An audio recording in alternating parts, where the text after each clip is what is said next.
Hey guys, if you want to have a good idea of which stocks are going to lead the way for the next quarter, with the stock market, you want to make sure you're paying attention to earnings reports. And you want to look for the reports that are raising their guidance, okay? More than just a little bit, right? We see a lot of companies, they'll just slightly raise their guidance above expectation. But if you see a big beat on not only revenue, but earnings per share and like net income, cash flow, if you see all of that stuff, guys, then that's a stock that's most likely going to lead. We saw that with Micron, for example, ticker symbol MU, and that's why I recommended that stock heavily, okay? And we saw how high that stock got up to. It's taking a breather right now. It bounced today, but I believe that's going to continue to go because the memory market, they just got out of a down cycle and they should be in an up cycle for the next, year or two at least. So I still like Micron, okay?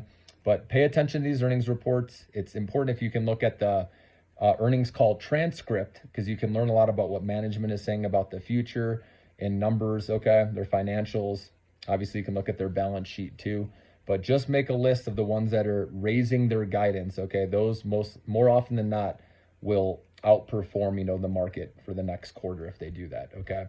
Now we have Microsoft's earnings coming up this Thursday. I like that one because the stock price has not done a whole lot.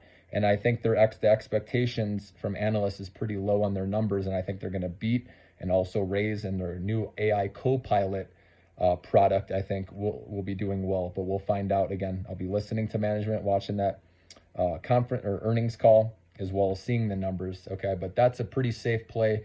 Microsoft's leading the way, right, with AI. So I like that. And then obviously their Microsoft Azure as well, which is right behind AWS. That should show some nice growth too. Okay, so a lot to like with Microsoft. We know it's the largest market cap, so don't expect it to pop too much, but it also won't go down too much. But I do see upside, okay, with this earnings report. And then we also have SoFi. I like that one. That's April 29th. Another one you can play. They usually beat and raise. It's a good setup with where the stock price is. I'm going to try to only recommend select picks, right? The ones I have the strongest conviction that they're going to beat and raise and the stock price can go up so you guys can make some money. So whether you're a short-term trader, long-term investor, okay, these should work out either way, okay? Now, if you're a short-term trader, make sure to keep looking at the 10-year treasury, okay? Because if that's going up, remember, most likely the high-growth tech stocks are going down.